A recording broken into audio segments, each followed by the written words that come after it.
Olá, este é um canal de cortes do Peter Jordan e do Titio Bruce. Inscreva-se no canal e ative o sininho. Curta, comente e compartilhe este vídeo. E não se esqueça de ir no vídeo original curtir lá também.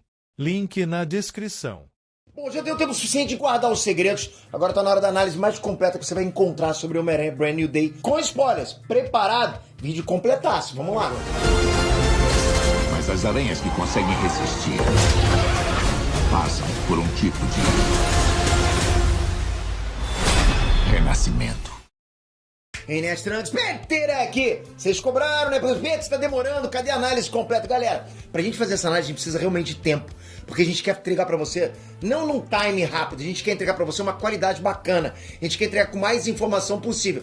E foi o que a gente fez nesse vídeo aqui. Vocês podem perceber que o que a gente colocou aqui, vocês não vão encontrar em outros locais. A gente realmente estudou a fundo cada ponto do vídeo. A gente teve que reler histórias em quadrinhos de verdade. E quando eu falo a gente, porque não foi só eu participando, foi um grupo voltado só pra fazer esse vídeo daqui, ok? Mas antes de a gente começar, ó, TikTok Shop tá deixando muita gente com pouquíssimos seguidores faturando de verdade. Só que o erro clássico é entrar vendendo qualquer coisa, galera, no chute e não vender nada. É aí que entra o radar viral. Ele te mostra os produtos que mais estão vendendo no TikTok Shop no dia, né? E os que estão também em ascensão. Pra você ir direto nos produtos que a galera tá comprando e procurando. Isso faz uma diferença gigante, cara.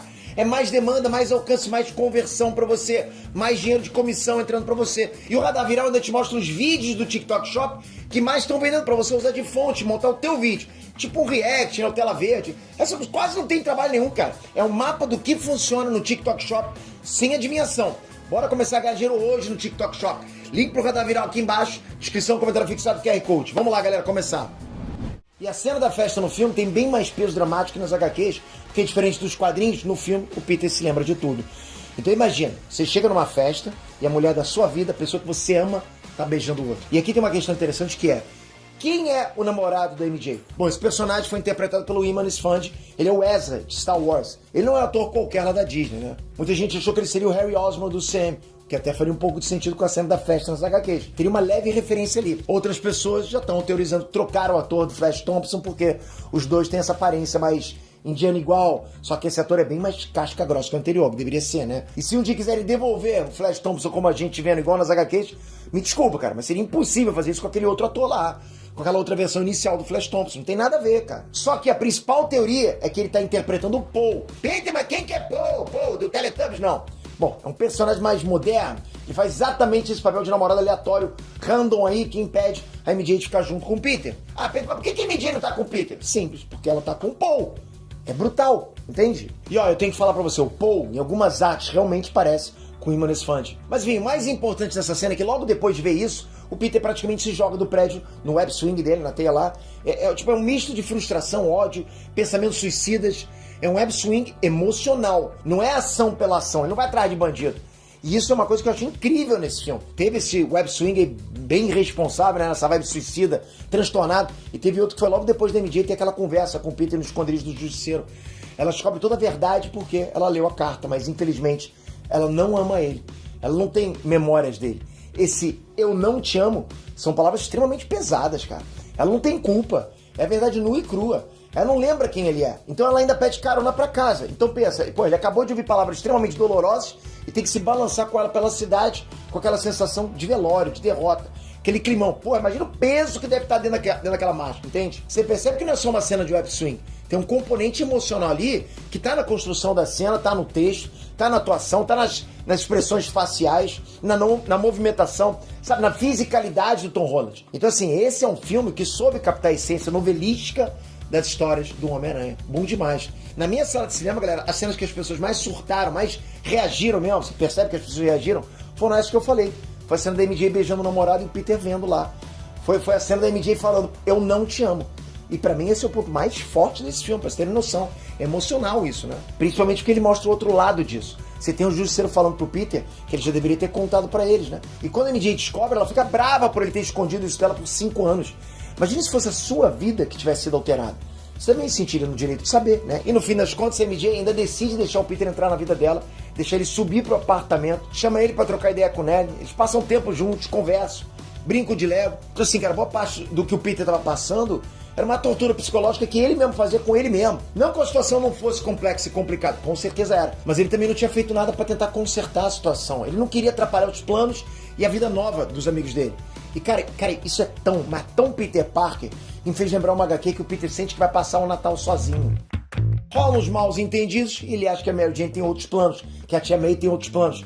Daí que ele faz? Ele desliga logo o telefone, não dá tempo da tia May convidar ele pro Natal. E nessa HQ rola uma das cenas mais icônicas pra mim das HQs do Homem-Aranha, que é o Peter botando um refri pra ele e outro pro traje do Homem-Aranha. Ele fica lá conversando com a roupa, tipo o Sr. Wilson, né? Bola de vôlei. Falando que só dá pra contar com ele mesmo, que ele sempre vai ficar sozinho. Que o Homem-Aranha é o único que nunca abandona ele, porque o Homem-Aranha é ele mesmo. Ele dá Feliz Natal pra ele mesmo, fala que ele tem que beber tudo até ficar tipo, quentinho, né? É muito drama, né? Mas no final ele viu o bilhete convidando ele pro Natal na casa da tia May com a Mary Jane e passou o Natal com elas. Então, teoricamente, era simples. Vocês estão percebendo a similaridade com Peter Parker do Homem-Aranha Brand New Day? Essa cena do Natal, ela sumariza bem, né, cara, o Peter das HQs. É um cara, sabe, extremamente neurótico. Ele é gente como a gente, cara, que se perde em pensamentos, se afunda nas frustrações amorosas, nas frustrações de amizade, mas ao mesmo tempo não quer incomodar, não quer atrapalhar ninguém. E nesse drama, nessa solidão, ele encontra conforto em ser o Homem-Aranha. No final das contas, se ele tivesse uma comunicação clara, ele poderia ter resolvido muitos problemas? Sim. Mas a gente sabe que a vida social, a comunicação real, são coisas extremamente complexas, especialmente se você não quer incomodar os outros. O que eu quero dizer é, o Peter Parker tornou todos os problemas dele ainda piores, se isolando de todo mundo? Sim, mas eu tenho certeza que uma boa porcentagem de vocês que está me assistindo agora vai pensar, putz, isso é literalmente eu, né? Eu faço isso inconscientemente. E é por isso que a última cena do Peter na lápide da tia May é tão importante. O Peter chega ali e fala, eu tomei uma decisão, eu não vou mais fazer isso sozinho. E essa, inclusive, foi uma fala improvisada pelo Tom Holland e acabou virando, né, a força motriz da história inteira do filme. Inclusive, a relação do Homem-Aranha com a Jean Grey fez ele perceber isso. Vamos falar disso no próximo tópico. Outros heróis. Uma coisa que eu vi muita gente criticar é a presença de vários heróis no filme. Um papo meio de, esse aí não é um filme do Homem-Aranha, tem um festival de heróis, ou, a Marvel só faz filme do Homem-Aranha com cameos, com participação de outros heróis. Bom, a primeira coisa que eu diria pra responder esse tipo de comentário, cara, é que Homem-Aranha, um Novo Dia, consegue criar uma atmosfera extremamente orgânica pros heróis de Nova York, é o que eu falei, né? E é assim que os quadrinhos do Homem-Aranha funcionam também.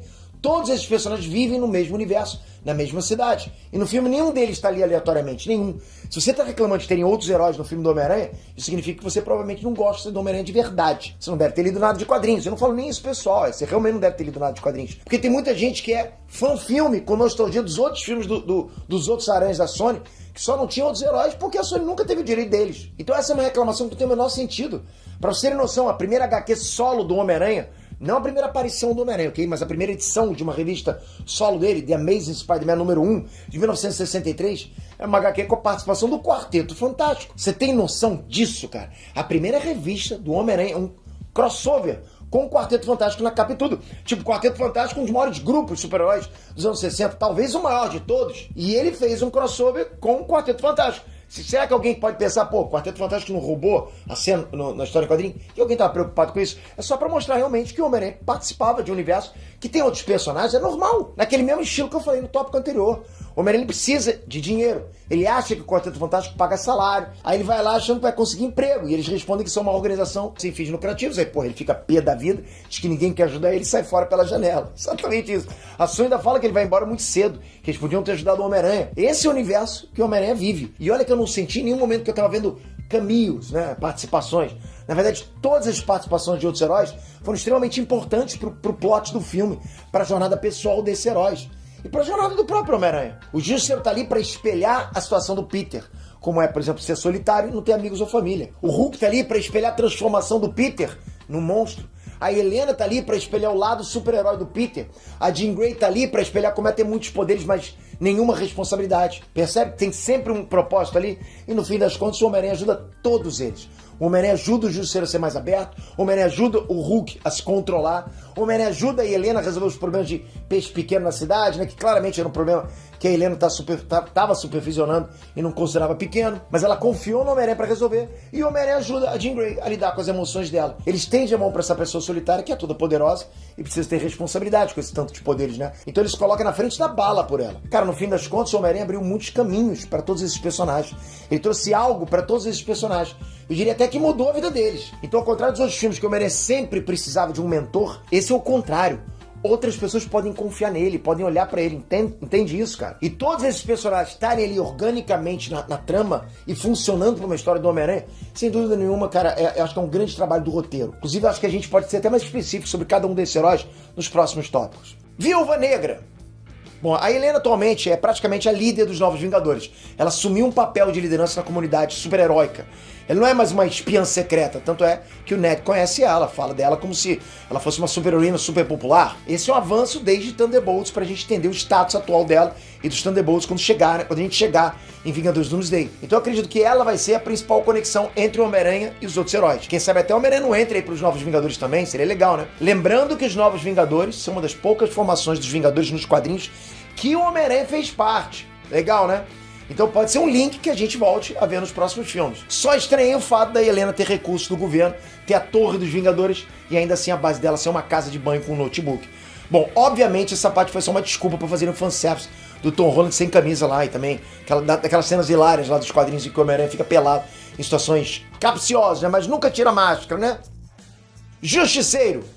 Bom, aqui a gente entra no assunto espinhoso, porque as pessoas têm muita dificuldade em lidar com opiniões contrárias. Mas quem acompanha aqui o canal sabe que eu sou muito fã do Punisher, do Justiceiro. É um dos personagens que eu mais pego pra ler nos quadrinhos, não sei porquê, eu gosto de ler. São esses caras que me acalmam, porque é mais pé no chão, entende? Eu leio o Justiceiro toda noite antes de dormir, cara. Eu vejo uma série, aí tô vendo uma série, paro a série que eu tô vendo, algumas coisas, um filme, paro e vou ler alguma coisa do Justiceiro, ou Deadpool, que eu gosto dessas coisas. Enfim, é um personagem que eu consigo ver os limites bem claros ali da personalidade. E esse filme passou alguns desses limites. Bom, eu começo dizendo que o Justiceiro do John Bernthal, por mais que a gente goste muito dele, nunca foi uma boa adaptação do Justiceiro. Nunca, cara. Porque diferente do Homem-Aranha, o Justiceiro, sim, é um personagem bem estoico, durão, seco, frio pra caramba. Mas o Justiceiro do John Bernthal é meio escandaloso, alucinado, ele fica urrando, fica irritado pra caralho, fica tendo visões no quarto dele. É um Justiceiro maluco, literalmente. O Justiceiro não é assim nos quadrinhos. Ele é frio, calculista, cara. Ele olha, analisa. Ele não é um cara escandaloso, entende? Não fica urrando. O Justiceiro das HQs é um cara muito mais calculista, inteligente, sabe? Esse tipo de coisa. Inclusive, de cara, esse foi um ponto que eu gostei do Justiceiro desse filme. Ele me pareceu ser bem mais centrado, bem mais inteligente. Ele tá bem diferente do Justiceiro super afetado emocionalmente que a gente vê na série do Demolidor e no especial dele. Curtiu? Não se esqueça de se inscrever no canal, acionar o sininho e curtir o vídeo original.